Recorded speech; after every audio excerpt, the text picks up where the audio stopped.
that slicing maelstrom. Everybody is there, though. Oh, the Bennett on barely leaves. The flash does finish. Man life. How in the world do you get to be that good? The upset is complete as the kills come through. The SKT dynasty is over. All hail the new king, Samsung Galaxy. They might have knocked him down. Puts down the pool, but is there enough damage? They're going to try. They ult over the top, and it's already a 2-for-0. Viper doesn't die, but one finally comes through. It's up to Jackie Love, but he gets stunned. Clutch from Tarzan, but Morgana can't find it either. Viper stays alive. That's the full pentakill. Had to get back out. They're now put together. You got game plank on the flank. Game plank. One big shot. Can you do it? Huge! My God! One moment, one shot, one barrel. That's all you need.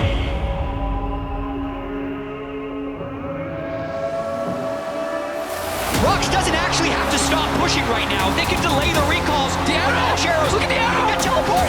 He's gonna stop it. He's stopped too. With 3 seconds push. 他们还没有水银呢，还没有水银，还差10秒。哎，走路我们要看。Shahu is on his way for him. Oh, that's straight onto play! Oh, the Forge God comes out as Killer Instinct. Royal never give up on doing it. What?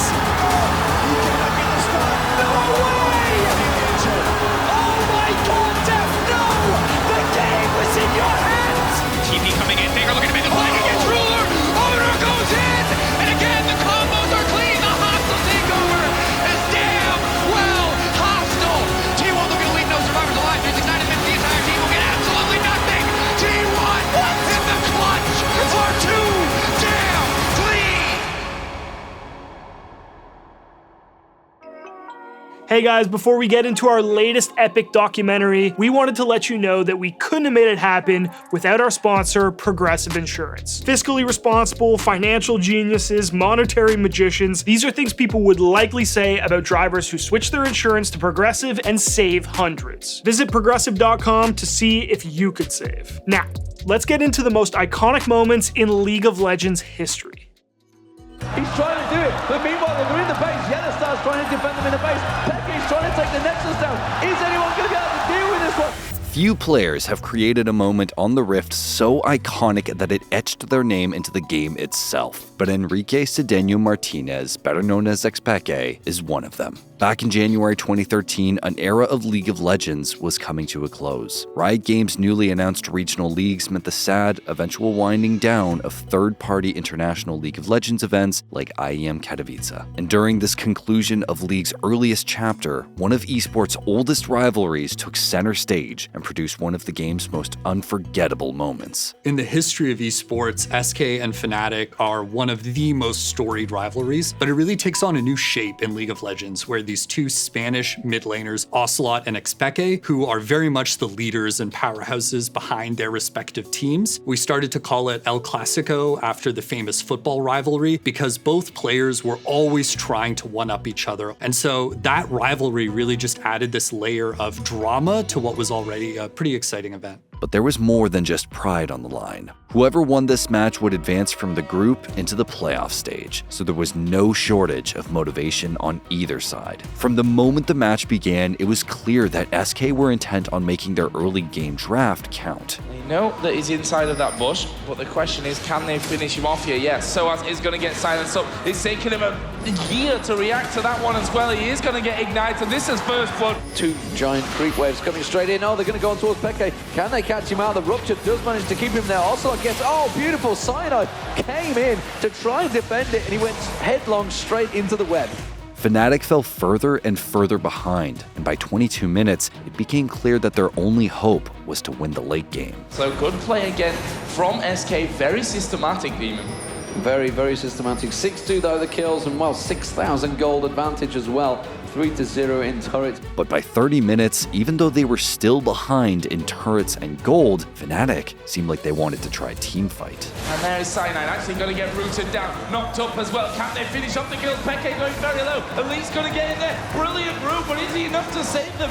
Elise mops at once, so as now in all kinds of trouble at the top, being chased by Candy Panda and Kevin. Flash over by Candy Panda. Red buff on him, and he's not going to escape that one. Meanwhile, Caitlyn and Zyra did both get their way. Are Fnatic going to be able to fight for this one, or are they just going to flat give it up, fight on the Nexus turret? This is no, Peke's going to get caught. He gets silenced, Joe, and they're going to straight in there. Is it going to be enough? The Zyra ultimate pops him up. True Shot Barrage didn't really land any hits on them. Yellow Star out the back, trying to keep as much damage down. Candy Panda is still very low. They might dive on towards him. So as using the ultimate, ace in the hole, pops them towards Kevin, and they will just fend off this fight. A 3-for-1 exchange defending bot lane finally gave Fnatic some space, which they used to push all the way to the mid inhibitor. Straight away, they're going to dive straight in there. Is it going to be enough to go for the inhibitor? It's going to be a 5v4. Candy Panda, the main AD carry down. They're going to give up this inhibitor, and Fnatic suddenly find themselves in a really strong position. 7-4 turrets, though, to SK. As the game stretched on, it felt like neither team could grab a decisive advantage, but that all changed when Soaz got caught. They managed to get the route down onto Cyanide, but not really much more than that. Hercubot taking damage. Where are they going to be aiming for? Kevin is rooted. Zyra ulti comes down. Elisa's trying to escape, but Soaz is out of position. He's forced to flash away. Ocelot going to chase him. That is going to be a kill. I'm going to move down, back down onto this side. Well, I say that. Cyanide is still alive. Finally, he goes down. And they weren't able to chase back on the other side. And that's again, just Baron. Slight out of positioning yet, and it's perfect timing for SK Gaming. Baron comes up. With no chance of contesting Baron, Xpeke dashed for SK's exposed inhibitor, which he claimed at a personal cost. The arcane shift is a chase of who can shift the most. He's out of mana. He won't be able to do another ultimate. Candy Panda will have arcane shift back up in a moment. Hercubot should be able to head him off. The Rupture's going to land. He's going to get taken out by Candy Panda. Now they're going to change through to the open inhibitor. With Xpeke taken out of the game, SK were now free to tear down Fnatic's base. But despite being short-handed, Yellowstar's Caitlyn was able to do enough damage to fend off the push. Fnatic survived long enough for Peke's Kassadin to respawn, and now it was their turn to lay siege to SK's base. 26 seconds for Ocelot, 20 seconds for Candy Panda. They are going to be going for this one. It's Yellowstar hammering away.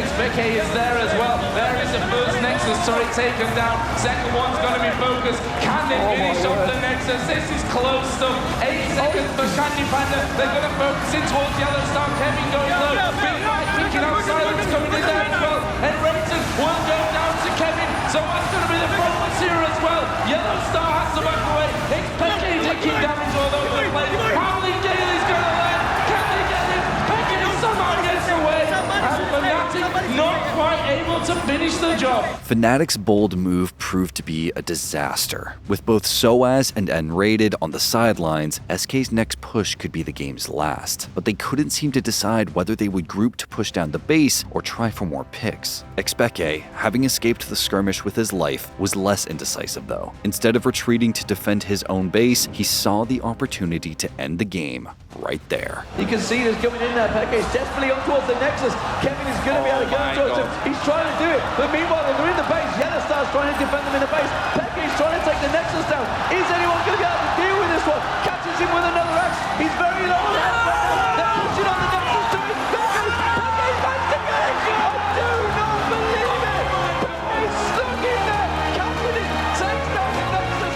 Unable to catch his Kassadin as he danced around the Nexus, SK fell, and Xpeke's heroics catapulted his name into the history books. What was going through your mind? Were your teammates giving you a hard time, or were they just like, go for it? Some of them didn't even know what I was doing.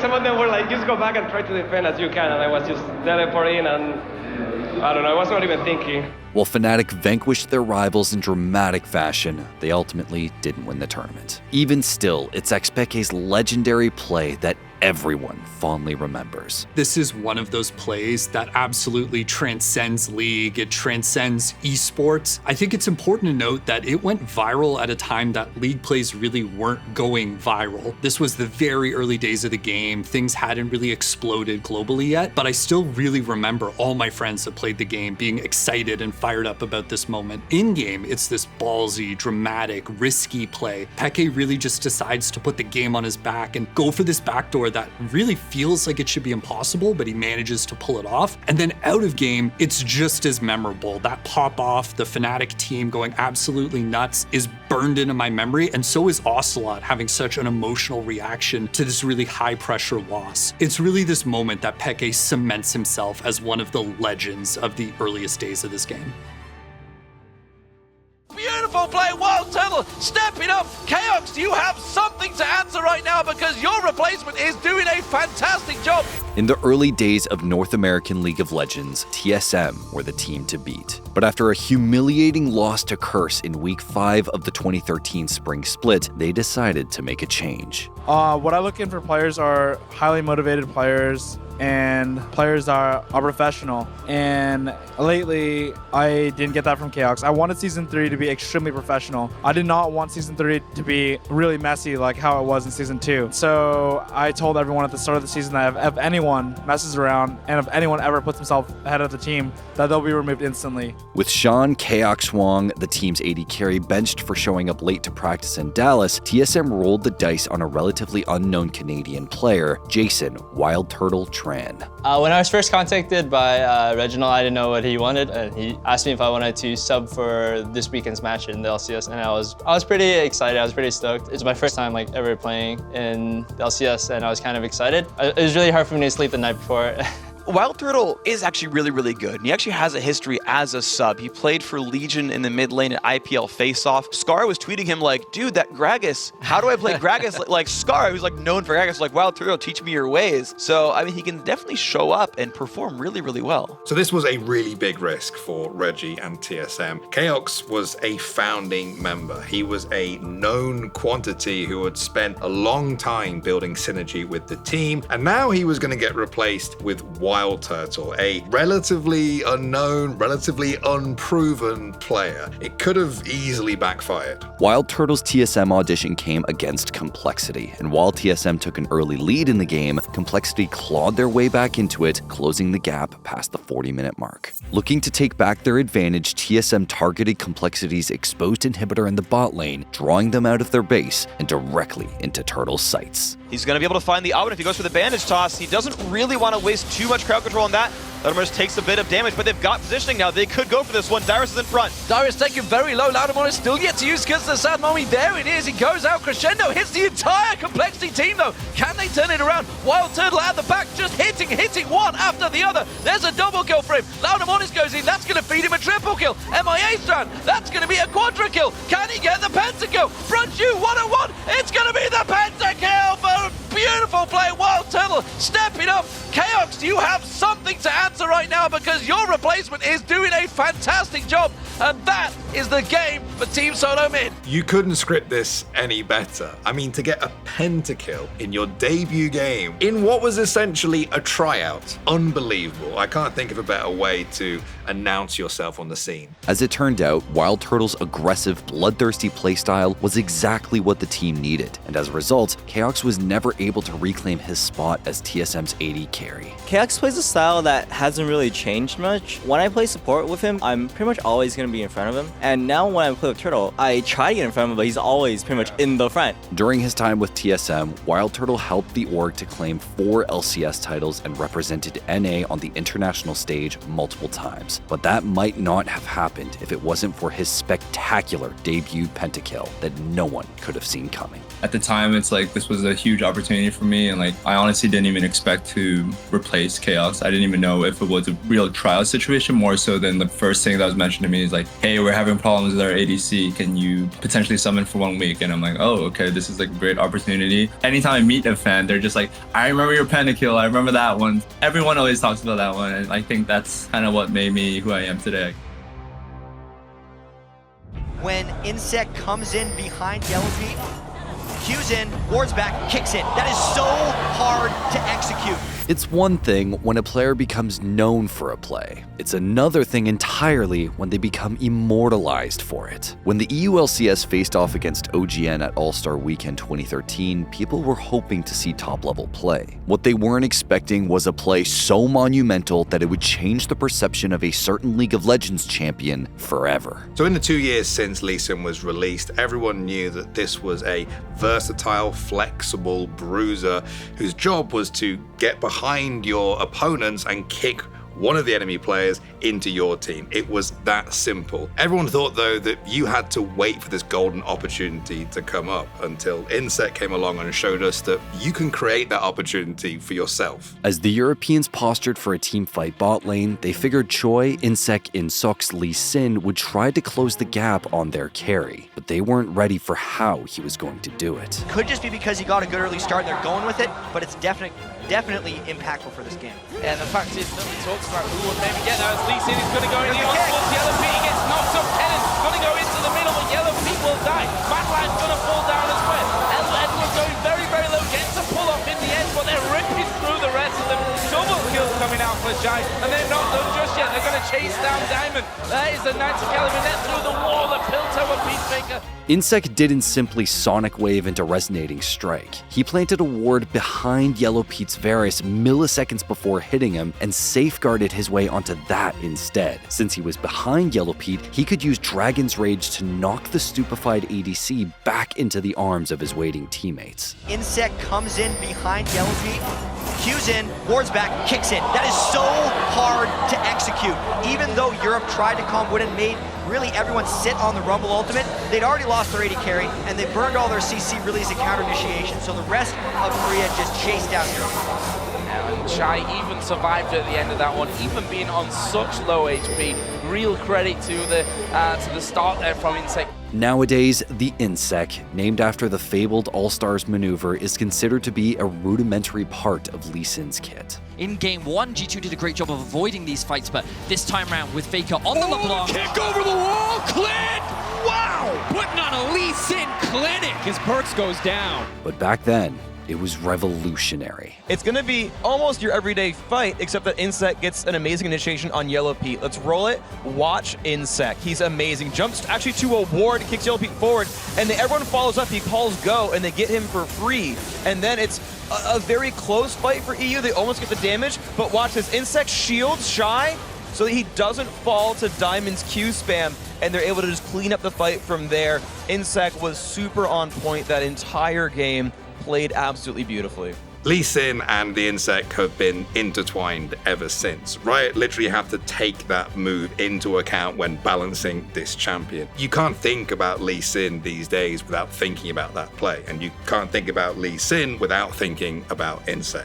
At the end of the day, the Insec wasn't just a flashy outplay. It was a turning point, a watershed moment that redefined our mechanical understanding of not just Lee Sin, but League of Legends as a whole. League owes a lot to the Insec, and even now, the game would look a lot different had it never happened. Pulling out Lee Sin, he's just so confident in his initiation ability with Lee Sin. It's amazing to see. He's like beyond Diamonds, and I thought Diamonds was a really good Lee Sin, but seeing Insec on it, really impressive.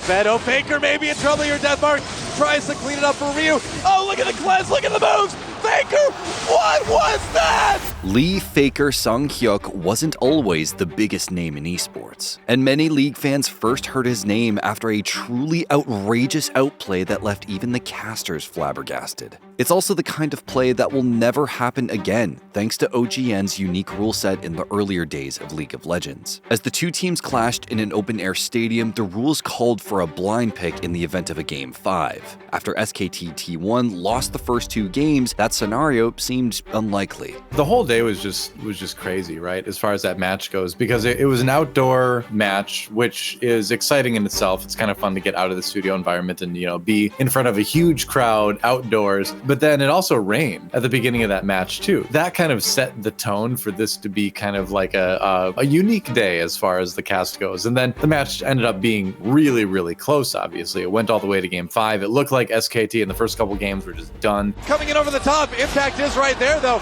Needs to be careful. He Gets does killed take out by Piglet. a super minion, actually, and that'll be it. That is definitely it. There goes the Nexus. GG! Game number 2 goes to the KT Bullets. But SKT rallied back in games 3 and 4, forcing a deciding 5th game, and the draft that followed put Faker on a collision course with KT Bullets mid laner, Ryu. 2 sets, it's a quadruple ninja! I mean, I would say up to that moment, and after that moment too, to a certain extent, like Ryu is known as like one of the best mid laners in League of Legends. I think the question on a lot of people's minds, especially, you know, going into some of those matches, those early matches against Faker, was like, not is Ryu as good as Faker? The question was, is Faker as good as Ryu? After a difficult early game, SKT took control. With the game slipping further and further away from KT, Ryu made a fateful decision. He threw down the gauntlet at Faker, going all in on one final duel. We have a mat on the floor. I think he's in the bed. Oh, Faker maybe in trouble here. Deathmark tries to clean it up for Ryu. Oh, look at the cleanse. Look at the moves. Faker, what was that? Faker with a huge play. The QSS. I can't believe I just saw he that. actually won that duel. I can't believe that SK happened. Telecom I'm gonna lose my just charges into the KT Bullets base. Faker put on one of the most incredible individual performances ever. And to be fair, he was very ahead in items at that point in the game because SKT was winning by a lot. But he started that fight at such low health, and he really needed to do everything in that 1v1 absolutely perfectly to win it. Faker's trump card in the encounter was the Quicksilver Sash, or QSS, which at the time allowed him to cleanse both Ryu's ult and his ignite. Ryu gets the drop onto Faker right there, gets him down to about a third health, and we see the death mark come down right there from Ryu, the immediate cleanse. Look at the shadow swap, so the QSS removes the death mark, and then at this point he gets enough damage with the flash afterwards to chunk him just enough. Ryu tries to come in, but here we go. Back to the living shadow again.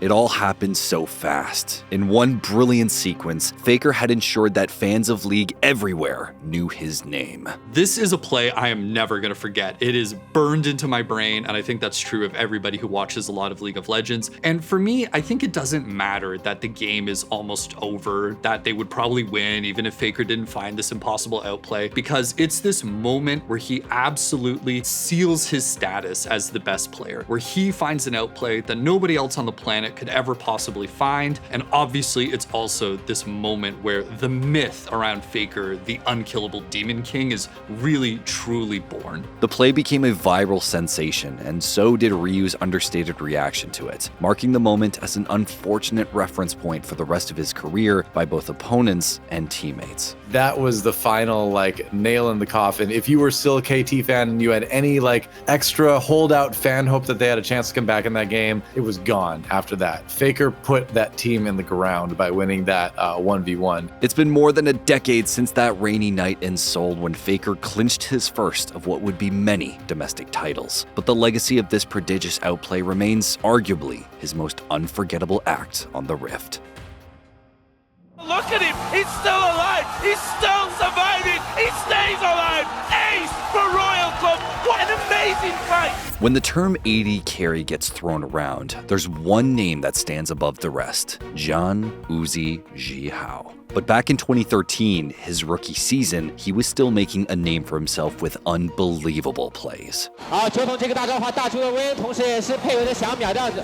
蛇女这边还差一点。小鱼人关键时刻一个空大，天哪！小鱼人要挂了，难道一波了吗？哦，还好，冲动了。旁边的这个头发有没有创造奇迹？nice。 From the very beginning, Uzi is this player who is so mechanically gifted. He's so much better than the competition that he's really able to just take over games by himself. And this is a point in the history of League of Legends where it was still really possible for one player to just absolutely take over a server. His teammates knew this, and everybody was all in on this strategy, which they nicknamed Raising the Puppy because he was so young when he debuted. When you watch those early Royal games, they're giving him all the farm, they're giving him all of the opportunities and resources and kills because they knew that at the end of the day it would pay off and he would carry. And early on, Uzi was able to do that just time and time again. Uzi made his Worlds debut as the first seed from China and cruised to a quarterfinal face-off against OMG, his domestic rivals. Royal Club easily took game one. The charm landed on towards Lucky. Here comes Big Pomelo. They're on to the Nexus, but can they finish the Nexus? Corky goes down. Ari goes down. Only Zyra left to defend. This is going to be game number one, going over to Royal Club. Going into game 2, Royal's goal hadn't changed. They raised the puppy and then let him off the leash. All-man defense would be very risky from that one. We are going to see Go going. There is a crescendo coming down. Go going gets a wild growth, but he's not going to escape that one. A kill for Uzi, and this Vayne is causing them all kinds of problems. OMG refused to bow out though. They thought they saw a chance to keep their world's dream alive, but as quickly as that opening presented itself, Uzi slammed it shut. OMG going for the fights. They have the man advantage. Oh, lovely. Naturally going very deep. Cool going to go over towards Sammy. There's a stand. United have been used very early. Uzi is coming in from the backside. Surprise! Here comes the Vayne. Kill for White. Sam's not going to escape this one. They focus down Uzi, but look at him. He's still alive. He's still surviving. He stays alive. Ace for Royal Club. What an amazing fight coming out of Uzi. God, right there. By modern standards, Uzi's moves may not look all that impressive, but back in 2013, this outplay was state-of-the-art. The fact is, they had to protect him. Protect the puppy is what they needed to do, and that's exactly what they did. In fact, if we look at that last fight, he kind of protected himself. He was just on his own at the back, surprised them, and they were able to rip straight through. Amazing performance by Royal Club, and I guess that really does silence the naysayers who said that OMG should be #1 seed coming out of China, because Royal Club have just beaten them twice in a row very convincingly.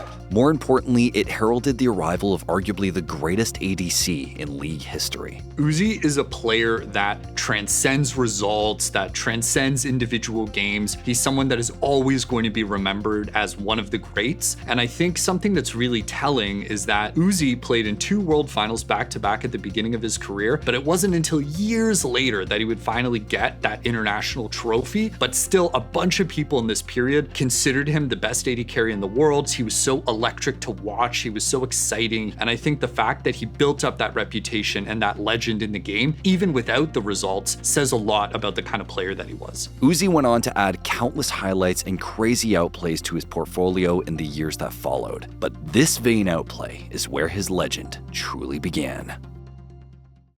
Look how close this Nexus goes. I can only think to myself, if that equalizer had got a super minion to the Nexus, one hit, that could have been game. Heading into the 2014 World Championship, Fnatic were no longer the team to beat in Europe. A Froggen-led alliance ended their streak of 3 consecutive LCS titles and sent them to Worlds as EU's 2nd seed. This put Fnatic in a group with the top seed from Korea, Samsung Blue, along with NA's 3rd seed, LMQ, and China's 3rd seed, OMG. Samsung Blue were heavy favorites, but Fnatic's opening match against the Koreans made everyone believe that the Europeans had a chance to make it out of groups. We've still got 15 seconds for Dunn to come up. There's the second Nexus story. Peke using a last second Nexus. Fnatic are fighting here. Is it going to go well for them? Is it going to go their way? They finish it off, and Fnatic take down Samsung Blue. And that game proves even gods can bleed. The group of Deft, Reckless, manages to shine coming up against his opposite number. Peke delivered. Despite pulling off an upset against one of the tournament favorites, Fnatic went on to lose to OMG. But since the group stage was a double round robin, they had a chance at revenge the following day. If they wanted to earn a playoff spot, they'd first have to win a rematch against the Chinese squad. There was a lot riding on this game for Fnatic, and mentally, I think OMG had the edge considering they had completely rolled Fnatic in their last meeting. They had to keep this one close, but I don't think anyone realized just how close it was going to be. The game started with OMG taking an early lead, and Fnatic was struggling to match their pace. An equalizer they can't really follow up on. It's going, able to just use his ult and really get out of that. Cyanide is the focus, forced to repel in defense again, but he's just going to go down the itsy bitsy spider. Goes down the spout indeed. Oh, Yellow Star on the edge. Gets hooked by the tail. Peke trying to do what he can. Is able to drop cool on this one, but I don't think the team can answer. This is a dangerous spot for him to be in right now. And just like that, Fnatic being jumped on here. San is actually low. Peke coming back into the fight. Big stun onto Dada. Reckless will actually pick it up with the accompanying surprise. But the game kept dragging on, and although OMG had accumulated quite the gold lead, they just couldn't put Fnatic away. At the 53-minute mark, Fnatic snuck Baron, knowing that they'd lose their middle inhibitor in return. But it was worth it, because they managed to use the Baron buff to take out 2 of OMG's inhibitors. With the game pushing the 1 hour mark, Fnatic's gold deficit no longer mattered. The game was on a knife's edge and any team fight could be the last. But xPeke managed to hold off OMG before they could take down the Nexus, and this gave Fnatic an opportunity to go for a Hail Mary play. He's going to go for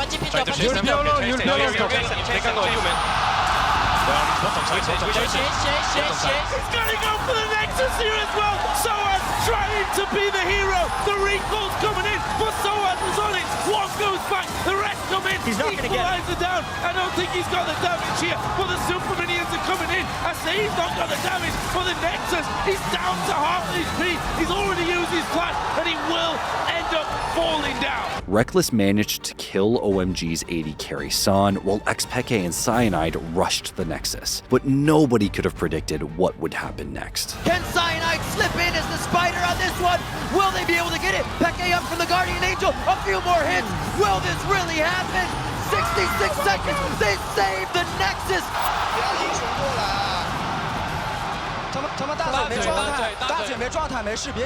But OMG also stopped their Nexus from going down. I've never seen a professional game this close down the stretch. Everyone is expecting it's Fnatic. They're going to finish it. Fnatic were a sliver away from destroying OMG's Nexus, winning the game and putting themselves in prime position for a quarterfinals berth, but instead, the remaining members were stuck dealing with minions in their base. This allowed OMG to secure a free Baron, and after that, Fnatic didn't stand a chance. If they got into another fight while they're down 2 inhibitors, they may lose. They're trying to use this one death timer of Dada to end it, but OMG isn't going to let it happen. Oh, the flag from Go-Go, they're going for Rekkles, that knocks down, shut down here by Lovely. Who's the next target? Soaz is in between them, but they're going for Yellow Star. Second man down, make that third and fourth. Peke will fall. It's an 8 for OMG, and that's going to be the game. Despite being just one hit away from ending the game 5 minutes earlier, Fnatic lost the match and were knocked out of the tournament later that day. At 71 minutes and 34 seconds, Fnatic versus OMG at Worlds 2014 is still, to this day, the longest match ever played at the League of Legends World Championship. It showed the world that League can be a game of inches, and I think at the moment, it's still the closest professional game I've ever seen. Look how close this Nexus goes. I can only think to myself, if that Equalizer had got a super minion to the Nexus, one hit, that could have been game. That could have been a Fnatic win. He locks it in for game 5. Faker has never lost with LeBlanc. By 2015, Faker's LeBlanc was legendary. Faker is going to prevent that from happening, though. Wow, double kill for Faker. Now Bang. He's going to be looking for some resets. Duke getting a bit low, and with that slow, maybe he'll get away. Wolf coming in. Faker. Can he make something happen? Oh, really nice use of the spell thief's edge. Yeah, it's a quadra kill for Faker. And the Frost Queen's claim does work for Wolf. He's going to slash laugh at him under the Nexus turret. OQ denying Faker the LeBlanc Penta. It's okay. I gotta say, that was one of the better Frost Queen's Flame uses by Wolf there, too. Just yet another great play by him. Oh, he got it! How in the world did he get that pentakill? Every time Faker locked in LeBlanc, it was a guaranteed win. He was 12-0 on the champion heading into MSI. SKT swept the group stage and won a close-fought series against Fnatic in the semifinals, qualifying for grand finals without Faker ever even playing LeBlanc. SK Telecom T1 are your first finalists at the mid-season invitational. Awaiting SKT in the finals was Edward Gaming, one of the best teams in China who boasted 2 Korean superstars, Deft and Pawn. The latter, a defending world champion who no longer saw Faker as a threat. 예전 페이커 선수는 엄청 칭송받고 미드 넘버원이 확실했는데 지금은 넘버에 드나 그것도 이지훈 선수는 미드 순위에 드는 선수라고 생각하고 오늘 나올 대회는 꼭 이지훈 선수가 나왔으면 좋겠어요. So the most important class of characters in mid lane at this point by far is control mages. And Faker in this period in early 2015 isn't necessarily seen as the best control mage player in the world. He had a pretty tough 2014 season overall, and there's another mid laner signed to SKT named Easyhoon, who is incredible at these champions and a perfect fit for the meta. He had a really strong Azir, he had a great Xerath, and overall, he fit really nicely into the kinds of compositions that SKT was trying to play. Easyhoon, SKT's alternate mid laner, played the first 3 games, and while they were close, SKT were down 2-1 going into Game 4 and on the verge of losing the series. I mean, Easyhoon had a really strong performance in Game 1, but I think you need to put in Faker, who is undoubtedly the one that performs the best under pressure. So I hope that they put in Faker and that he shows why he is considered the god of mid lane. And he picks LeBlanc. And he picks LeBlanc. Also that. Bringing the unkillable Demon King off the bench proved to be a wise decision, as he helped SKT dominate Game 4, forcing a 5th and deciding match. SKT dropping the last Nexus turret, minimum when minion waves on the way in. It's not gonna matter. They're gonna pull it off. We're going to Game 5. With the series and MSI title hanging in the balance, SKT decided not to ban LeBlanc like they had in each previous game. They left that decision up to EDG, who decided to ban Cassiopeia instead. Seeing this, Faker drafted his seemingly unbeatable LeBlanc to secure his MSI title. But what he didn't know was that was exactly what EDG wanted him to do. Faker's LeBlanc, one of the best. Yes, sir. He locks it in for Game 5. Faker has never lost with LeBlanc on the competitive stage. 12-0. 상혁아, 이번만 만약에 지더라도 그냥 후회 없이 하면 돼. 르블랑 해, 르블랑 가자. 르블랑 가. 제일 자신 있는 걸 가자. From the outside looking in, it felt like Faker's LeBlanc was basically unbeatable. But like any champion, LeBlanc has strengths and weaknesses, and Aaron expected Faker to pick it and had prepared a strategy specifically to counter it. The whole thing revolved around Morgana mid, which was a very off-meta choice, but had the perfect toolkit to basically shut down what LeBlanc wants to do. LeBlanc is this champion who excels at isolating a target, one-shotting them, taking them out of the fight, and creating these lopsided situations. Morgana is a champion who has a shield that removes crowd control and absorbs magic damage, is very difficult for LeBlanc to stick to and actually kill, and crucially, Morgana enables the rest of EDG's draft. Everybody on the team had some way to avoid getting one-shot, and with Morgana adding shields to a lot of those champions, Faker just couldn't find any targets over the course of the game, and it felt as though his signature pick just didn't get to function at all. He still has eyes on the rest of the team. Elixir of Sorcery on him as well to get out a bit of extra damage. Koro finds him with the twisted advance as he pulls back to Distortion, and he can't get out alive. Marin's forced to turn as soon as he gnars out. Unfortunate for SKT. Bengi not there for the 50-50. Baron going very low at 1,500. It is going to go over to clear. There goes Faker. They take down Faker immediately. EDG could have eyes on the base. Marin's going to be a distraction, but he's going down very fast, even as Meganar. Here's the last engage. EDG doesn't even see the turrets. Eyes on SKT. SK Telecom T1 are wiped. The Nexus turrets are going down. Edward Gaming are the 2015 mid-season invitational champions. EDG's shocking upset over SKT at MSI 2015 stands as one of the greatest examples of a game being won during the draft. Not only did they prove that Faker, one of the game's greatest ever minds, could be outwitted and humbled, but more importantly, their ingenious bait gave China its first ever MSI title. Alright guys, we hope you're enjoying the most iconic moments in League of Legends history so far, but before you reload on snacks, we wanted to take a moment to thank Progressive Insurance for helping to make this documentary possible. Do you ever find yourself playing the budgeting game? Well, with the Name Your Price tool from Progressive, you can find options that fit your budget and potentially lower your bills. Try it now at progressive.com. Okay, now let's get back to the video. Holy cow! They're all gone!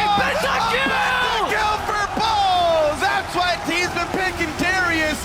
Heading into Worlds 2015, C9's top laner, On Balls Von Lay, was struggling. Caster and analyst Jat pointed out that despite playing nearly 200 matches of Korean solo queue, Balls was stuck in Diamond 2, and that it was a worrying trend. Some pros came to his defense, pointing out that Balls wasn't the only player stuck in Diamond and that Jat was putting way too much weight on solo queue. But there were still plenty of people who were beginning to worry about how well Cloud9 would perform on stage if Balls couldn't adapt to the new top lane meta. However, with most teams worried about newly buffed champions like Mordekaiser, Gangplank, Elise, and Rek'Sai, Balls was able to silence the haters and show that his time spent in the depths of Diamond 2 wasn't for nothing. Both sideways pushing for C9 too. They have that tower behind them for safety. Now they're sieging mid, so they're using triple pressure on all the lanes. You might see an engage here. Here's the jump in. It's a two-man ult. He catches Balls. Sneaky inside. There's a turret alive, but they gotta be careful. A big knockback, and that's the kill into Morgana. Azir goes down as well, but the dunks are coming through.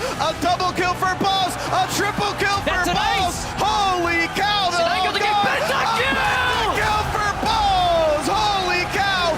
That's why team's been picking Darius. 30 seconds. Would you believe it? This is the group where 3 teams could have taken first place, but it's Cloud9 who did it. The 4th that no one counted in. The 7th place North American LCS team. The Cinderella story is still alive. They are undefeated in the World Championship, and Cloud9 are 3-0.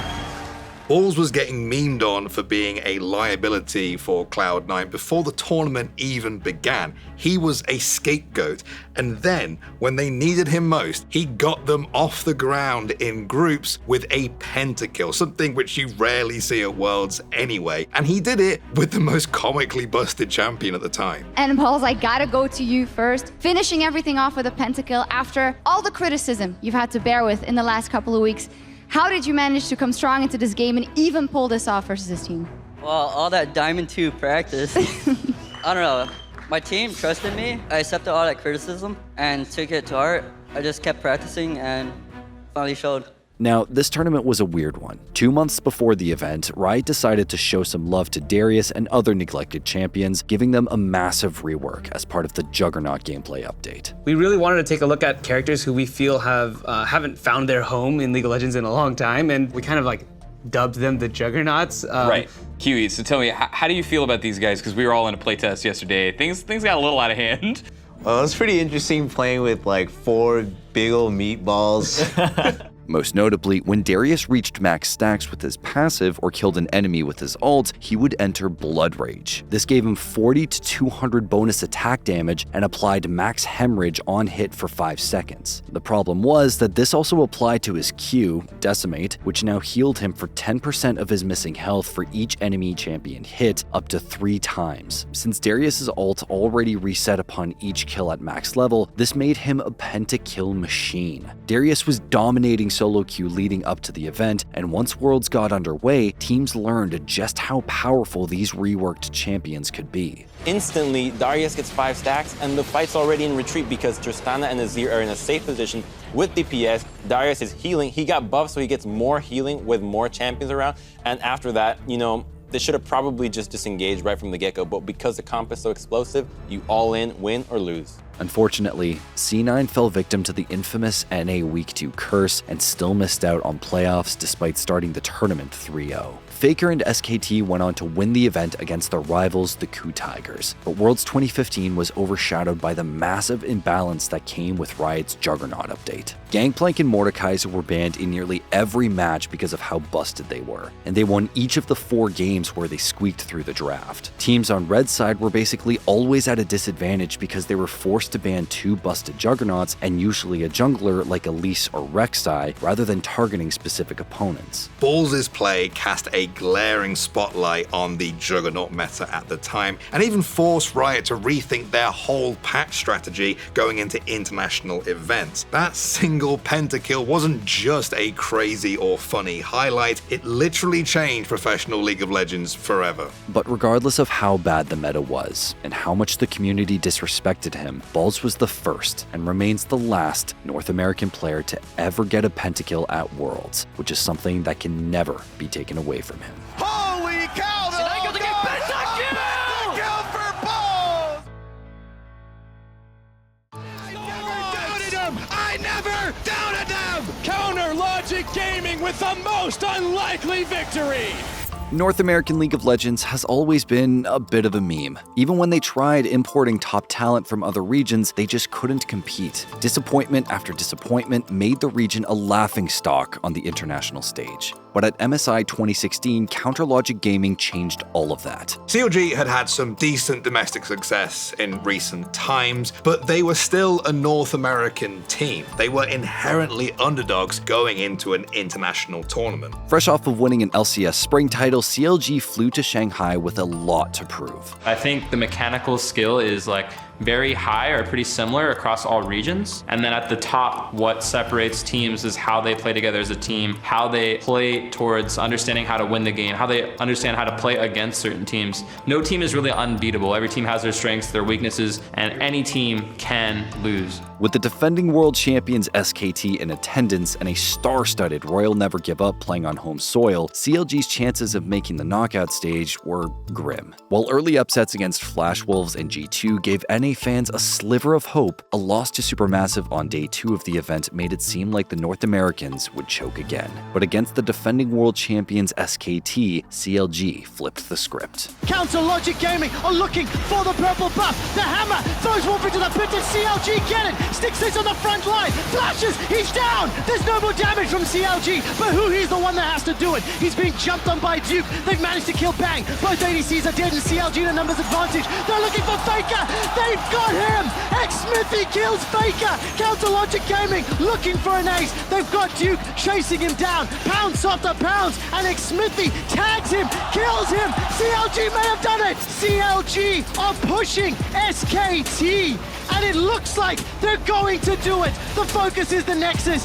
And Counterlogic Gaming scoring magnificent win for America against the defending world champions. And X-Smithy one more time. He got the 50-50 Baron. He kills Duke and Faker is distraught. CLG's shocking upset over Faker and SKT got the NA hype train rolling. Their chances of making the bracket skyrocketed, but they still had one more hurdle to overcome. RNG were the only undefeated team left at MSI, and they'd already beaten CLG on the opening day of matches. If the North Americans were going to take down China's #1 team, then they'd have to pull off something special. But unfortunately, they got off to a rocky start. Stixay did get a spear. Oh my God! In comes everyone! Xiaohu with the first kill. Lambs are spied a bit too late, and RNG snapped the jaw, shut on the trap, and CLG are melting. Things went from bad to worse for CLG, as RNG aced them and secured a second Baron, widening the gold lead even further. CLG's chances of winning and qualifying for the knockout stage were slipping away, but they still had one last shot at turning the tide. See if they can contest this dragon. They absolutely have to, but it is going so low already. They have to go hard. CLG just have to force. They have no... Get the bind on Mata. Can they do it?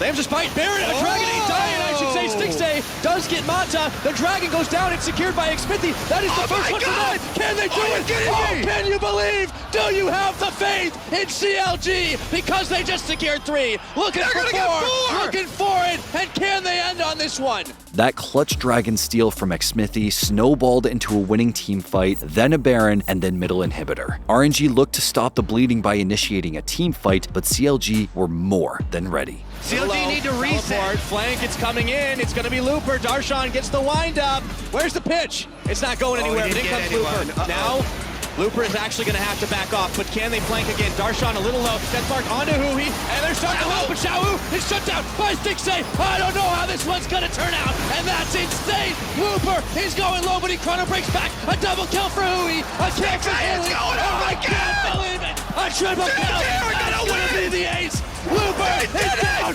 CLG. Do you believe Kobe? One by one, they took down each of their opponents, leading up to one of the most memorable caster calls in League of Legends history. I never doubted him! I never doubted them!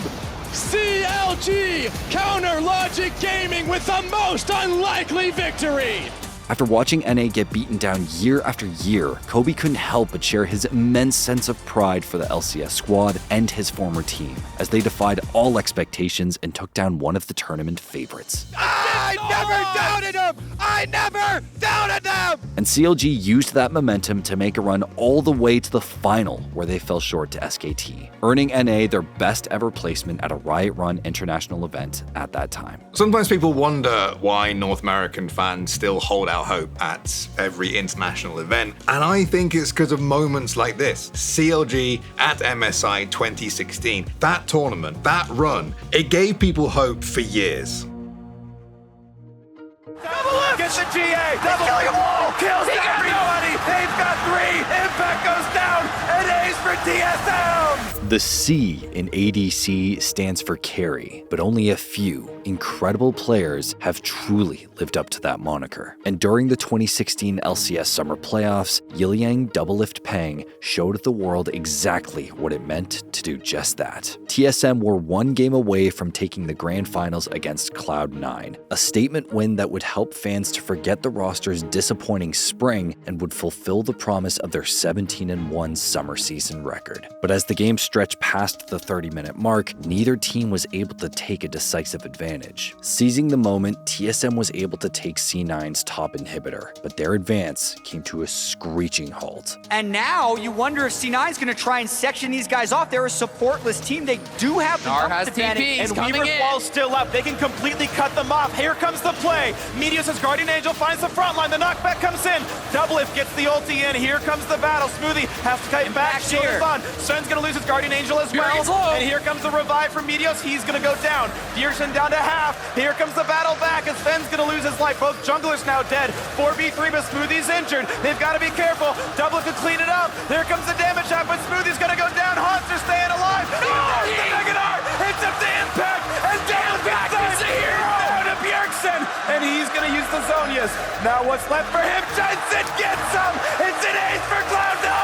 Impact is a god in this series and this game. He is trying to solo carry. TSM took Dragon as consolation and steadied themselves for the next fight. And because C9's inhibitor still wasn't up, they remained cautious. They can make some heavy strides. Keep in mind, bot lane inhibitor turret has like 10% HP. Yeah, and they also need to let their inhibitor respawn if you're C9. It's a bit of a natural reset for the game right now. After an overextension from TSM up top, C9 took the lead. They claimed Baron, and in the final moments of their Baron buff, they began to march on TSM. And we know Bjergsen can take these over, but they're trying to section them off. Looking for the play. Svenskar can't join yet. Devil gets hit once. Jukes around. Biofrost gonna tank the last one, but still losing a fair bit of HP. That will be another turret picked up. Baron buff is now timed out, though. Here comes Sven. Might want to fight. Here comes the play. Bjerg in the back line. A great ulti by Smoothie to separate them. He got the ulti. He's got a stun, but he doesn't quite catch Doublelift. That man's okay on the Lucian. Carpet comes out. Bit of a knockback. They've got the two tanks here, and Meganar is over, so now Impact's more DPS champion. In goes Bjergsen. They've gotten away. Bjergsen can't get quite enough, though, and they trade back and forth. Hemoplague ends. C9 still alive, but they've got to limp out of this one. Root's going to land on Biofrost. Once more, the engage and an impact. Just behind them. Low. Looking for the play. Up Taunt coming across. Puts the Dock Zone in as well. Smoothie running out of HP. He's nearly dead. And Bjergsen gets one. The stun's not going to land. He popped the Zonias. C9 running out of health. They've got to run away from this one. Impact is nearly dead. Gets the boulder toss, and they get out only losing one. They don't have enough damage to deal with Bjergsen. They have to back off. Such an intense fight there. C9 limped away from the skirmish, but they re-engaged, going back in for one more round. This time, they intelligently isolated Doublelift first. Going for the knockup, they might catch in, yes they do! Biofrost is down! Smooth is gonna trade his life as well though, 4 versus 4, no supports alive. Things were not looking great. Doublelift had been chunked, his support was lying dead on the ground, TSM's backs were up against the wall, and Cloud9 smelt blood, but I think Doublelift did too. The Weaver's Wall! Weaver's Wall catches up a couple, now can they have the follow-up damage? A couple of stuns come in, they've got Bjergsen, and they shut him down with a 1600 damage crit. Can they get double? Low. Meteos, another knockup, trades his life, but it doesn't. Gets the GA. Double kills everybody. They've got 3. Impact goes down. An ace for TSM. Doublelift turns around the fight, staying alive. So much patience, finds his time, and he takes over. In a moment that went down in North American League of Legends folklore, Doublelift strategically used Talia's wall to his own advantage as a barrier behind which he could dish out critical damage. Then he went evasive, kiting C9's hard engaged champions and dancing out of the way a sneaky snipe before absolutely destroying them. I was lucky enough to be there in person, and I can honestly say I screamed so loud, I think I ripped a vocal cord. I knew immediately that I was witnessing League of Legends history, and I don't think I was alone in that. That single Lucian play turned the whole momentum of the game in TSM's favor, and I don't think Cloud9 ever fully recovered. After the play, Team Solo Mid were able to take Elder Dragon and then force a fight around Baron where they secured the game and the series, earning them their 4th LCS title. The ceremonial taking of the Nexus turrets, nothing to stand in their way as TSM cement themselves as the most dominant organization in North American League of Legends and win their 4th North American Championship. Doublelift notably became the first player to win LCS championships on 2 different teams. He proved that he remained the most lethal AD carry in the league. I could not have been prouder of my teammates. Like, everyone stepped up to the plate when it really mattered. Like, I'm super proud to be able to represent NA. And for TSM, it was just another trophy to build their legend as North America's most dominant team yet.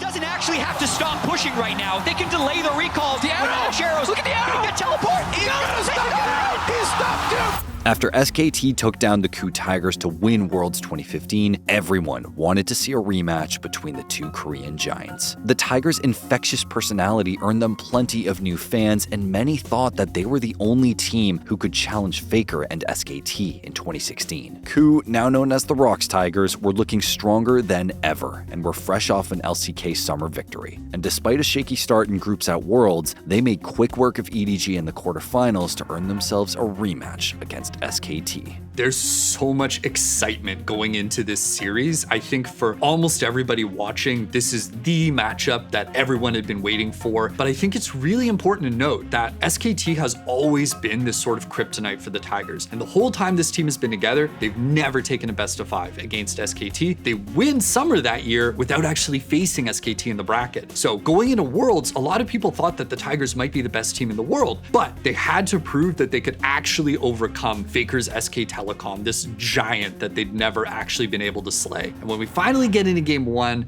I think it starts to feel as though maybe the Tigers just aren't ready to take SKT on after all. And poor Sveb can't do anything. The recall is stopped. SK Telecom T1 are a third of the way there as they take game 1 over Rocks Tigers, looking to make it to the finals. But the Tigers weren't going to go down that easily. They had an ace up their sleeve. We've seen Echo do actually quite well against Rumble once he can get to Spectre's cow. Yep. But when we're talking about who has the pushing lanes, they actually have done an insta-locked misfortune. Something really weird. I don't care about my last point. This is an insta-locked misfortune. 탑 할게요. 솔직히 우리 저희 준비한 거 그 카르마 미포 한번 해봐야 되긴 하지 않나? 초반에 갱 거의 안 가고 그냥 시야. 야, 쟤네 잘못 골랐다. 뭐야? 야. 잘못 고른 거지? 네. 저거를 일부러 하려고 하나? 아니야. 잘못 고른 거야. 자, 여기서 우리의 운명이 걸린다. 가자. In the quarterfinals of the tournament, Zyra emerged as a powerful meta-warping pick in support. Her ability to harass and push lanes with her plants was unmatched, and in scrims, Gorilla had struggled to win the matchup, but the Tigers had been working on a secret counter. So after all of that experimentation in scrims, the Tigers eventually settle on Misfortune support. And at first glance, it's this really surprising and weird pick. You can tell the casters are really confused in draft. That's because MF has basically always been an AD carry, but she has the crucial ability to deal with Zyra's plants. And those plants are actually the real reason that this Zyra was so oppressive in this meta. She could set up her plants, she could poke for free, and there was almost no combination in the game that could actually deal with and contest that. But MF can press one button and clear some plants, and when paired with Ashe, her volley was also really, really good at dealing with the plants. So Zyra never gets to set up this really indomitable lane position, and once we get into game, it all goes exactly according to plan. Ash arrow. Arrows land on the Wolf, and it's just going to be too much damage, too fast. Teleports be damned. Who cares? A 2-on-2 kill for the Rocks bottom lane. How do you beat Zyra Poke? You outrange it. Rocks were taking over Game 2, but SKT were still hanging on. There was anticipation in the air, but no one in the stadium other than Prey could have seen what would happen next. This is going to be dangerous. Peanut's going to keep running. Wolf's going to look for the... Oh, not going to get the root, but the Strength of Thorns will land. The kickback doesn't mean much to Blank, and that should be a kill onto the Rocks Tigers jungler. But he's just buying time. Yeah, pushing the bottom side. This is what SKT is trying to punish. They're going to get the inhibitor. Gorilla putting down 5 damage auto attacks, doing what he can to keep mid lane alive because top inhib has been killed, and they even got the pick off on Bang. Rocks doesn't actually have to stop pushing right now. They can delay the recalls. The arrows. Look at the arrow. Get teleport. He stopped Duke, which means they can push. For everyone watching, it felt like an eternity. Prey fired his Ash ult towards bot lane, hoping to interrupt Duke's teleport so he could buy more time for Rocks to destroy SKT's base. And that's exactly what they did. It's now on Wolf. It's a teleport coming in for Smith and Colonel. How much more can be done? They want to win right now. Tank. Wolf running out of health. He's going to die off. Onto the turrets they go, but the minions are gone, and it's too much. SKT are here to defend. This is a difficult 3v2. Pushing down Duke, down below 1,000. Ult's back on towards Prey. Push back yet again, but Smith's running low. But they get it. It's on the Nexus. They're trying to burn it down. Is this not going to be enough? It's not. Rocks Tigers answer back with Game 2.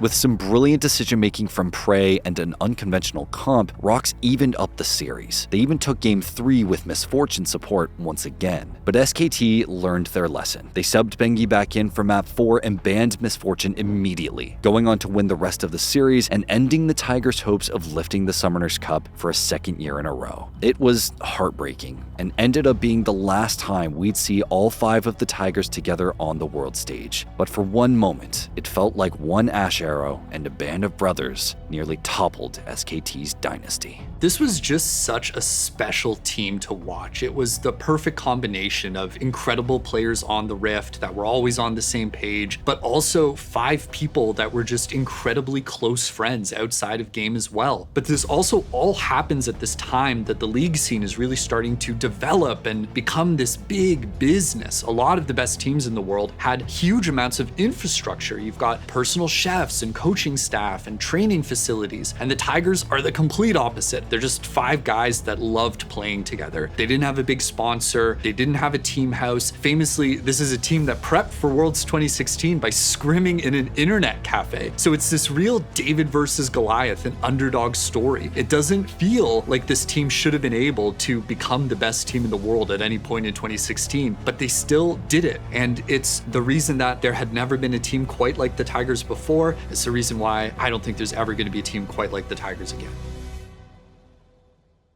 Bang, looking to come in. Here comes your initiation. There is oh my God! Your Shockwave will find them all. Some legends are made twice. While SKT T1 had won 3 world championships already, they came into Worlds 2017 fresh off a difficult LCK summer season that saw them finish 4th and suffer a loss to Longzhu in the playoff grand finals. Fake is going to explode as the massive damage from Prey is going to say goodnight to the king of the mid lane. The Nexus falls, and your new champions of the LCK is Longzhu Gaming.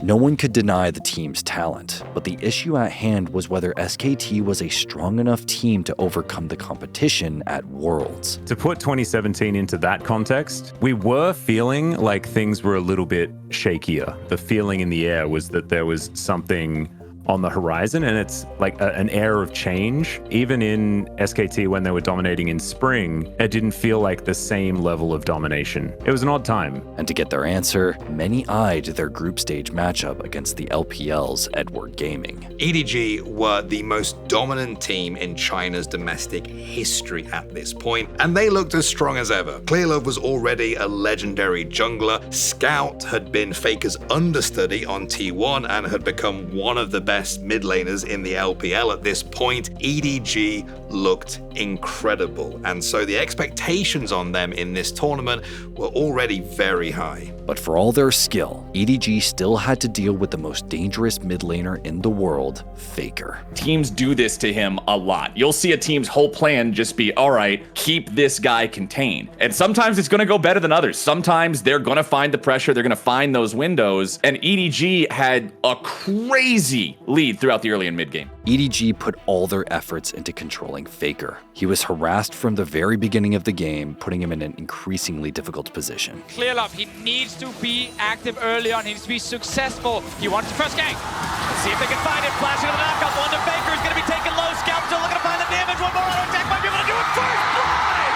for EDG! Ardent sensors both up and running now for these supports.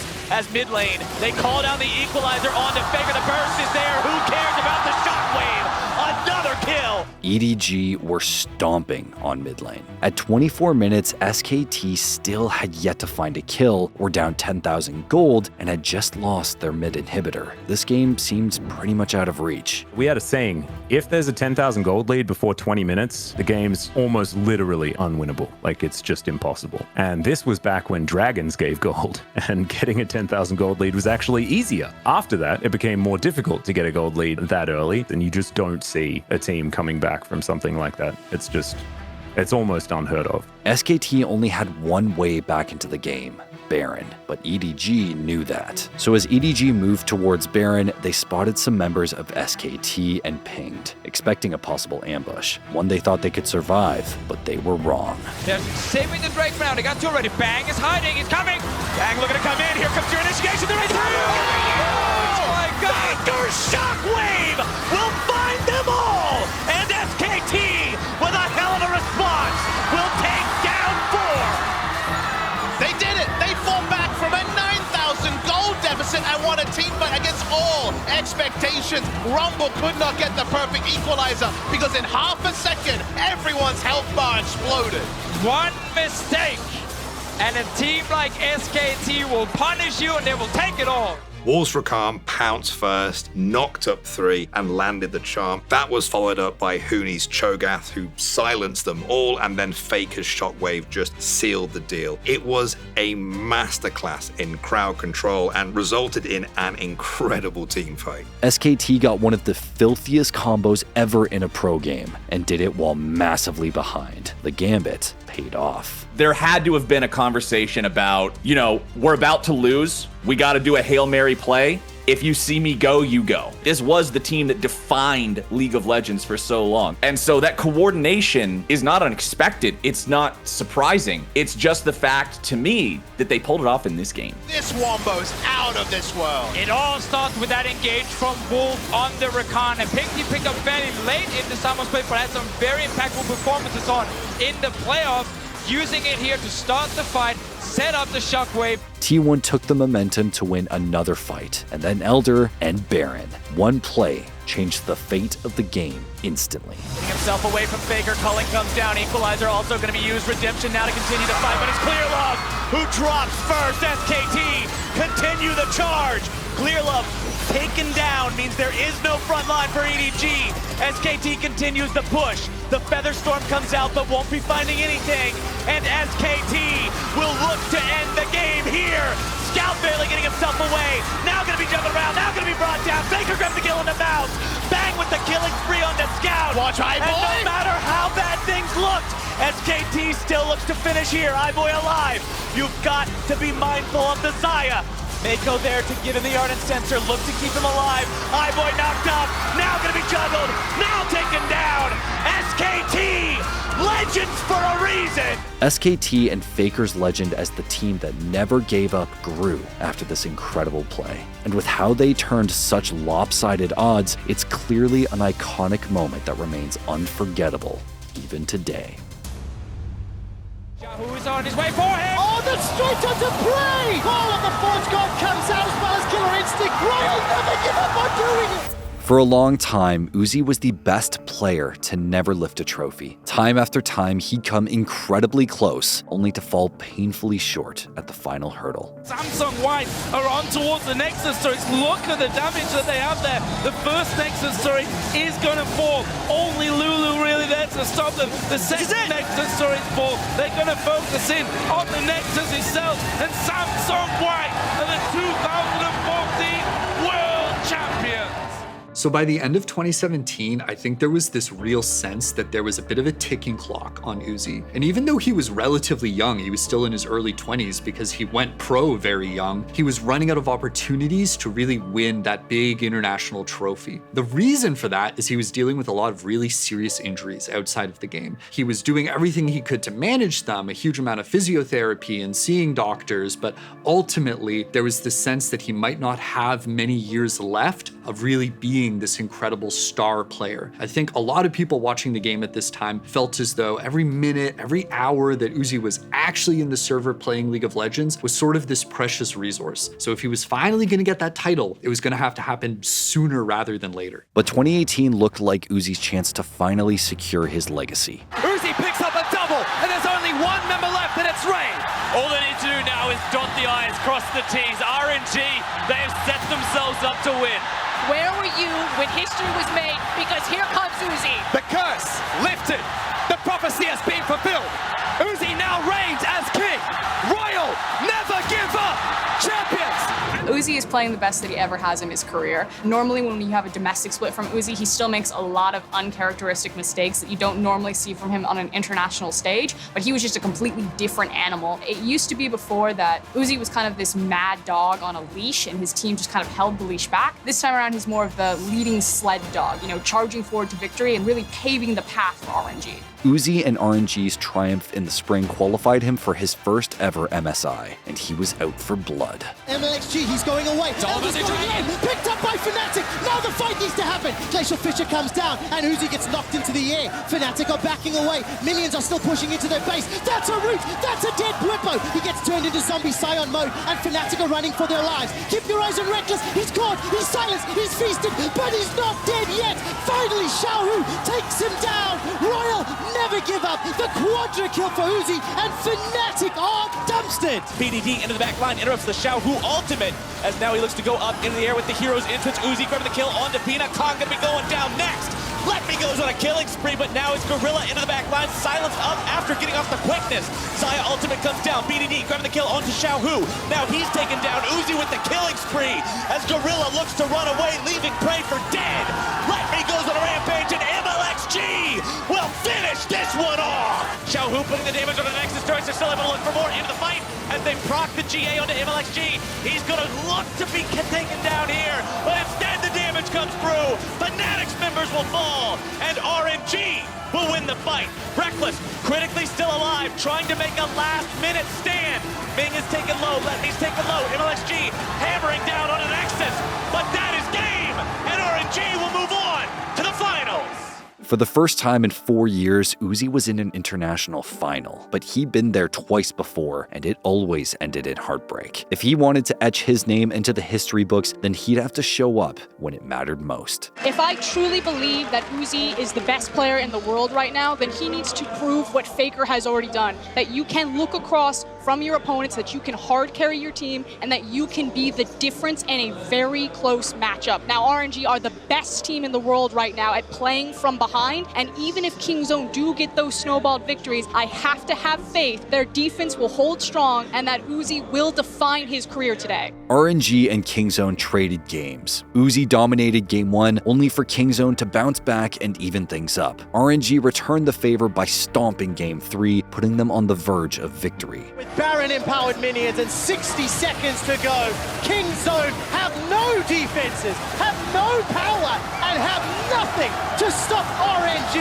Royal never give up, are one win away from the championship and their first international title. Up until that point, Uzi had played Ezreal the entire series, but in Game 4, Kingzone banned it away from him, so he picked Kai'Sa. Kingzone's draft had a lot of options for shutting down an ADC like Kai'Sa, but Uzi wasn't going to give up. Canistered for another 20 seconds. He can TP in when he's alive, but Auntie can start it now. Whoa, that's a flash suppress. They've already got Gorilla. He's dead. As the game dragged on though, teamfights became harder and harder for Uzi, and Royal was getting absolutely deleted by Kingzone's powerful combos and AoE. There was only one way to win, and Uzi called his shot. 你们真的要打算一起往前冲一点，不然他们后排伤害太高了。我直接冲他们后排了要，对吗？对，我要直接冲他们后排，不然我们赢不了盘了。Super minion down on the belt, but look at the fight. That's already a kill. Kai'Sa is gone. Kingzone lose Gorilla, and it's Uzi that picks him up. The feathers are going back and forth. The Shao who dies. Uzi is the last man alive, but he's being chased down. Killer instinct flashes into the pit. How is he still alive?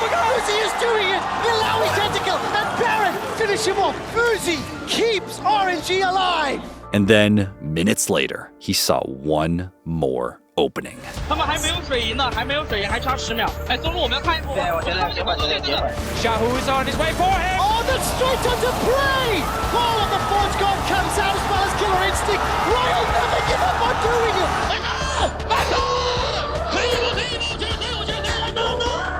And Kingzone's face is in tatters for the first time ever. RNG is chasing success. Royal never give up, rule the world, winning MSI 2018. ADCs are not usually shot callers for obvious reasons. In high pressure moments like this, it can be the most mechanical role in the game. And how nuts is it that Uzi has the exact QSS timer down to the single second after a team fight like that? That has got to be one of the hardest team fights of his career. They are not supposed to be winning at this point in that game. His teammates don't even believe there's an angle, but he finds it anyhow. And after all of that, he still has the presence of mind to know exactly how much time they have to make a follow-up play because of that QSS timer. After all the years of heartbreak, Uzi finally had his international trophy. His performance on Kai'Sa in Game 4 was the stuff of legend. He put RNG on his back, clutched an unwinnable team fight, and then found a window just seconds long to pounce at the end.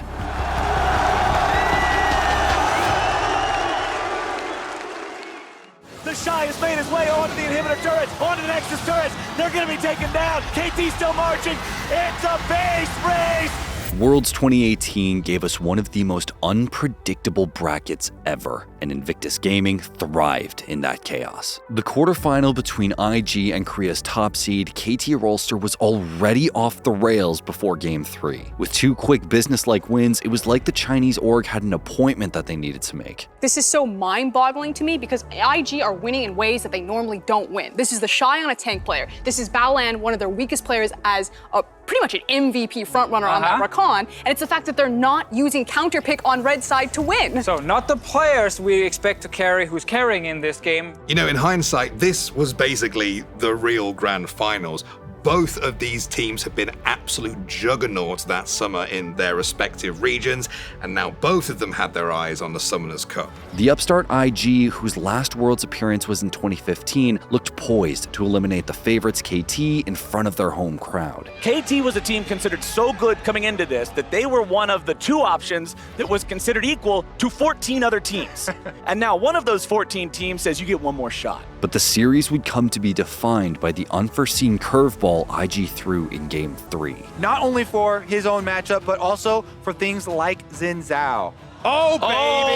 Oh. Invictus Gaming, answer the challenge. You want to take a flashy diver fighter into the top lane? We will answer you. At the very end of the draft, IG chose Fiora for TheShy, a move that wasn't, strictly speaking, part of the coach's plan, but seemed to lean into the team's strengths in a nerve-wracking do-or-die situation for KT. KT has to fix what's gone wrong so far, or their world's journey ends early.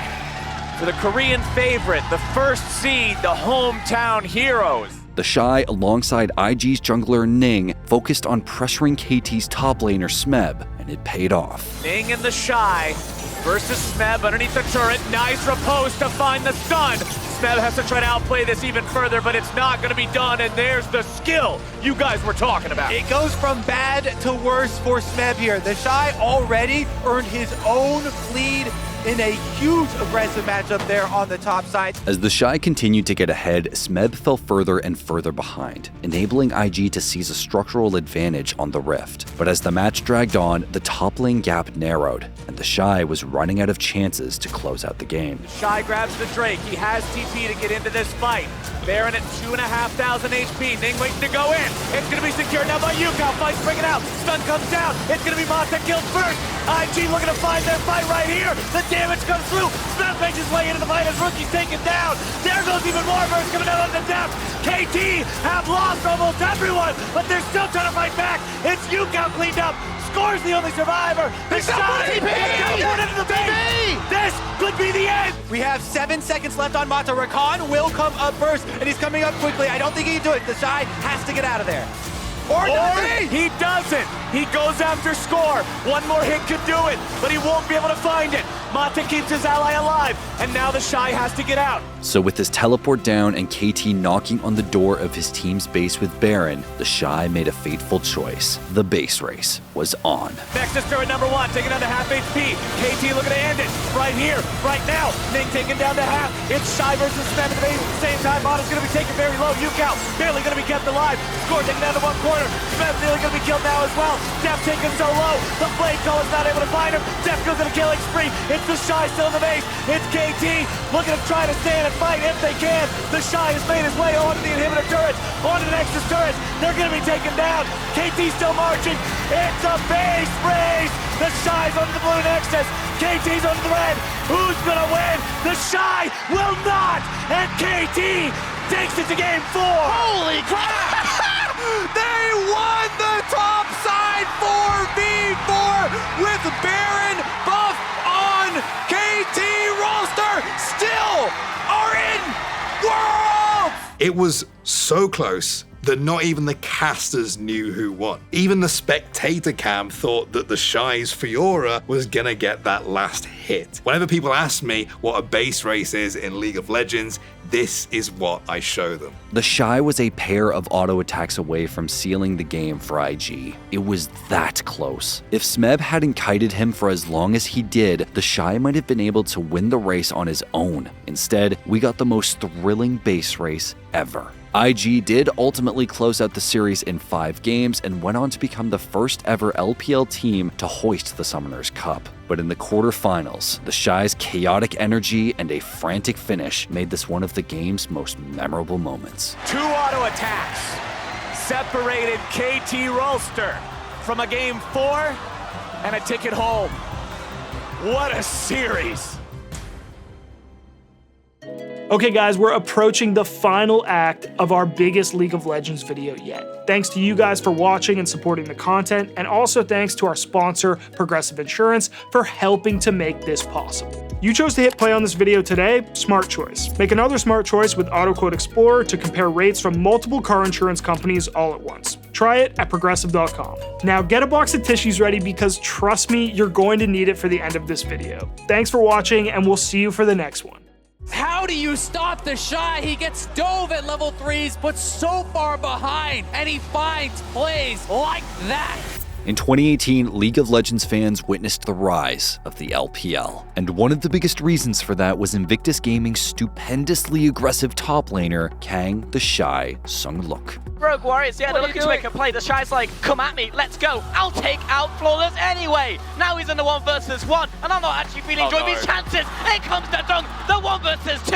Heading into Worlds 2018, TheShy's Invictus Gaming were by no means favorites. With Korea's dominance still intact, Europe ready to strike, and RNG having taken MSI, IG were the LPL's dark horse. IG won that series against KT, and that base race was incredible to watch, but it showed that IG weren't invincible. They could lose control of games. IG's performance against KT was so shaky that few thought they could handle G2 in the semifinals, and then the series started. As now Yarn is going to be in some trouble, gets himself dunked in the back line, goes into the stasis right now. Jackie Love grabbed the first kill. As IG will push even further in, they do lose Ning, but they're still continuing to look to make those plays. Perch is in World Ender, gonna go into Resurrection. Wonder trying to find the damage on the Demonic Ascension, but he won't be able to get really anyone. Balon over the wall could be in some trouble. Instead, it's gonna be a killing spree for Jackie Love. Meanwhile, topside, it's Wonder and Yankos on the run. Wonder trying to keep himself alive here. Doesn't have the World Ender available, and the seismic shove will seal his fate. IG decide that's enough fooling around. Let's go for the Nexus now. Burning it down. 1, 2, 3. Couple more hits will do it. G2 looking to make that last stand, but the minions say no. And that's 2-0 Invictus Gaming. Knowing that TheShy was one of IG's keys to winning, G2 went into the third game hell-bent on making sure his early game went as poorly as possible. Ning face checks this. He's going to be in some trouble. Over the wall comes He failed Burke. his Looking to find ward. the lockdown, and the damage is there. It's first blood for G2. Ning was looking for a ward hop back over the wall, but he actually failed the ward placement, and now they can turn this into a dive on TheShy. This is huge for G2. Shy already had to use the flash. Yanko's going in, finding the dive, and Perks makes sure that he's part of the second one as well and grabs the kill. That's the sort of moment G2 fans have been waiting for. After a rough laning phase, TheShy worked tirelessly to claw his way back into the game. His team needed him. This is just one of those types of games where if you give them an inch, they'll take a mile. G2 were ahead early. A couple of mistakes have set the game back to even, and now we need to see them really step up. But this was the moment that it became clear there was no shutting down TheShy. G2 looked like they just want to disengage this one now. They already got the pick onto the enemy jungler. Oh! So many people! That's the Aatrox damage, and TheShy makes it happen. TheShy finds everyone there. Rookie still hunting. Oh, Rookie makes it a double kill for himself. He cleans up Perks, and tragedy strikes for the EU LCS representatives. Rookie will continue, but out of mana means he's out of time to continue the chase. How do you stop TheShy? He gets dove at level 3s, but so far behind, and he finds plays like that. With his iconic Aatrox play, TheShy put the world on notice. Watch TheShy, he's stunned up, and you think, okay, maybe this is done. Maybe there's not going to be an entrance. Doesn't have flash, remember. They G2 group up, and then a 2-man into 4-man sweet spot just decimates their health bar, and Jackie Love and Rookie get their cooldowns back up, and they're back. It's rare to see a player rise to the very top of their esports so quickly, but TheShy's unbelievable skills and unbreakable desire to play his way cement him as a true legend of the game. Maybe this is it, but FBX still firing out. And goes Viper, turning it around. No way! For most of League's history, EDG were the best roster in China, the winningest team in LPL history, the first ever MSI champions. But they were a storied org who, as their domestic competitors began to catch up, fell further and further behind. By 2021, it felt as if they'd been eclipsed by the very uprising they'd spent years spearheading. The issue was that EDG didn't even finish the regular season as China's strongest roster. They'd spent the split playing second fiddle to former world champions FPX, so when EDG were given a chance to best them in grand finals, they seized the opportunity. We actually live in a reality where EDG, coming in massive underdogs, gonna be 2-0 up in this final. This is an unbelievable, unprecedented performance from EDG. They're gonna blow this base open. They're looking for bonus kills as they look to reinstate their legacy. The Nexus will fall. EDG are 2-0 over FBX. But it was right then, as EDG took a lead no one thought possible, that things started to fall apart. Viper gets him down into GA, has to retreat. Cian might find the kill here on Viper, but the Sonic Wave goes wide. It doesn't matter because FBX will keep the series alive. Not only did EDG narrowly drop the third game, they were getting crushed in the fourth. Now that you're behind 8,000 gold and less than 20 minutes into the game, you're just not going to have a good time. It quickly became apparent that if EDG had any chance of winning, it would come down to Park Viper Do-hyun hyper-carrying on his signature Aphelios. More than anybody in the world, Viper's this guy who's going to look for plays that seem like they just aren't there. He's going to find the impossible angle. He's going to find the impossible outplay. On this patch, Aphelios is a really strong pick. A lot of AD carries around the world are contesting it, but his teammates knew that he was capable of doing stuff other players just weren't going to do. And that was very conscious in the draft. That was very conscious in their strategy. I think they knew that if they were going to win this series, it was going to rely on a little bit of Viper magic. 可以投发呀，现在。投就行了。可以啊，你就投发运，我把这个。今天都可以给让。 With everything riding on one team fight, it seemed all but certain that FPX would take things to a 5th and final game. Not in 200 years did anyone actually think EDG could turn things around. And then, in one fell swoop, Viper wiped FPX off the rift. Jumping on the back line, in comes Flandre, but the stopwatch has come on through! Flandre with a huge Nara ultimate, maybe this is it, but FPX still firing out. Viper! In goes Viper, turning it around! No! Why? What? How does Viper do it? How did he manage the triple kill at the most crucial point of the game? And the fact that he's playing so aggressively, using the Gale Burst to go in. We've seen it all series long. Viper is afraid of no one. Not only did Viper's series-defining play spark an insane comeback, allowing EDG to hoist their first domestic trophy in 4 years, but it put the world on notice. Just 2 months later, Viper's Aphelios would go on to stagger an even bigger audience on an even bigger stage. It's down one Kia, they're still biding their time, They don't know where he is. Opportunity as Magoo goes in, pops immediately like a balloon, but Canyon going to follow suit. Flandre gets exhausted, and Khan now trying to continue this fight. Some low health bars as the flash comes forward. Khan goes golden. Viper is still alive though, flashes in, Showmaker down to 200, he's a sitting duck. That play from Worlds is disgusting. I'm not going to dispute that. And EDG winning that year was obviously really special, but for me, I'm always going to remember that domestic finals play. I think that is really the perfect encapsulation of who Viper is as a player. It shows he's this guy who's just going to find impossible plays at a moment's notice. And it's also such an important moment for EDG as a team. It's really that moment where they're able to break the curse and show that they can still compete, that they haven't been surpassed by the other teams in the LPL before they really take over the world at Worlds that year. So I think that when fans of Viper look back on who this player was, they're always going to remember that domestic finals where he really put the world on notice and showed everyone just how good he still was. What? No way! Oh my god, Def, no! The game was in your hands, Def! By 2022, Kim Deft Hyuk-kyu had endured countless heartbreaks in his quest for League's greatest reward. 22 minutes in, are they really going to knock it down right now? The quickest in this best-of-5 series, and they do not hesitate to drop the Nexus. It's only going to take 3. Samsung White finally defeats Samsung Blue.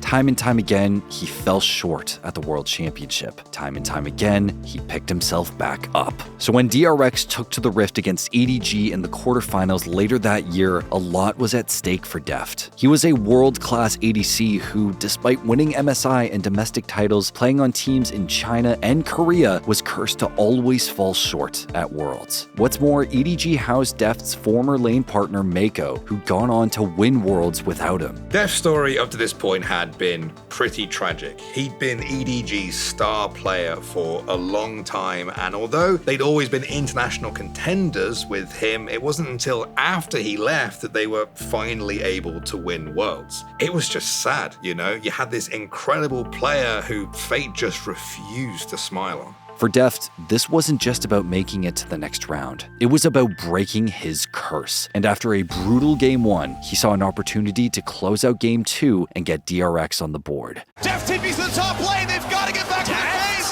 They've got to answer him. Double TP. They're going. They send more. Sedge gets the stun, but inside the pit, they're still playing for Baron. It's secured, but Deft kills turret number 1. He kills turret number 2, and the Nexus is in his eyes, and he's gonna get. Oh, the inventory! The inventory is back up! What? He cannot get the stun. No way! Oh my god, Def, no! The game was in your hands! Deft was a single auto attack away, but the inhibitor respawned, shielding EDG's Nexus.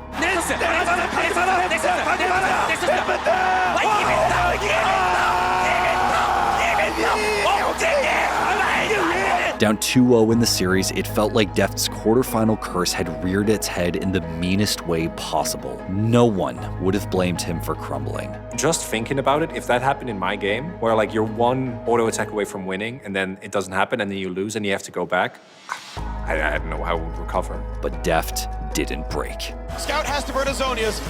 Will the re-engage look good? He's silent and he is shut down! A huge fight for Deft! He gets the auto he needed. Flandre is low, gets to repost it, but it's already a second kill in for Zeka. What DRX needed may have been found, and he's got to stack up the red. He's got to stack it and pull it, and it's not gonna happen!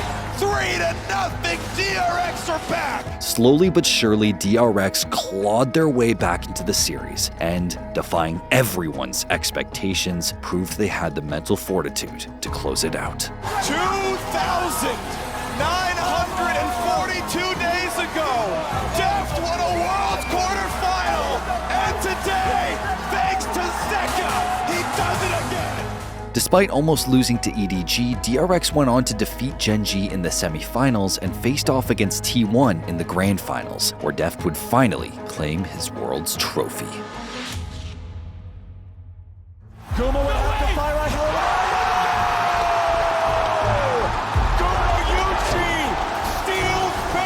Sometimes stealing Baron is an art. An 80 carry being bottom. Oh my god, he stole it!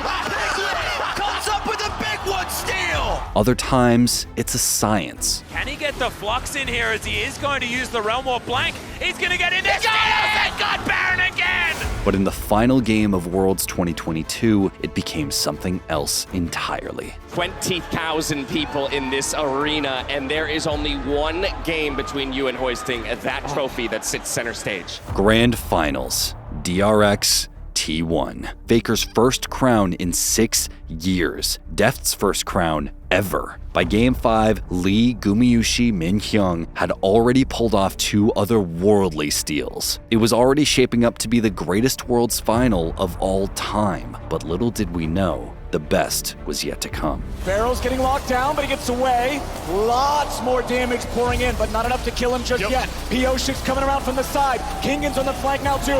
They're waiting on the TP to come in. Gumayusi's gonna be targeted. He tries to get away, but he's gonna take it out first. Zeka's trying to get away. They're finding more damage as Owner's about to fall out of P06 now. Zeus wants to fight against Kingan. The maul keeps him alive, and DRX is winning the fight. Shadow was still ready. Faker dies, Zeka goes in, and Carrier will die 2-4 for nothing. An untimely team wipe in the mid lane all but guaranteed Baron for DRX. They had 5 in the pit and a smite advantage, which meant that T1 couldn't contest, and DRX were on the verge of a huge lead. 4 of T1! The flank from P06 on the top side and then teleport in from Zeka. DRX circled T1 like sharks. The script was written here. DRX was supposed to take that Baron. It was done. It was over. They had the man advantage. They had the damage. This was their Baron. Everyone knew it, except Gumayusi. T1 didn't find a response. Guma, can he steal it? Guma will have to fire right here.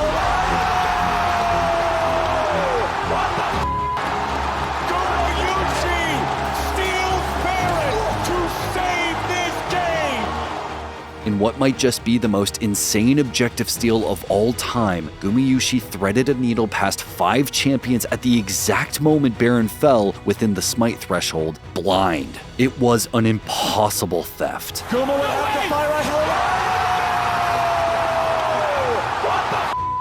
Caedrel's reaction to that was also our reaction as fans. There was no time for eloquent words. There was barely enough time to process what had just happened. Gumayusi had just done the impossible, and Caedrel immortalized it in what is now one of League of Legends' most iconic caster calls. Unfortunately for Gumayusi, despite his heroic play, the match swung back in DRX's favor, and they eventually took the series. But there's no question that his once-in-a-lifetime steal will forever blow our minds. Didn't find a response. Guma, can he steal it?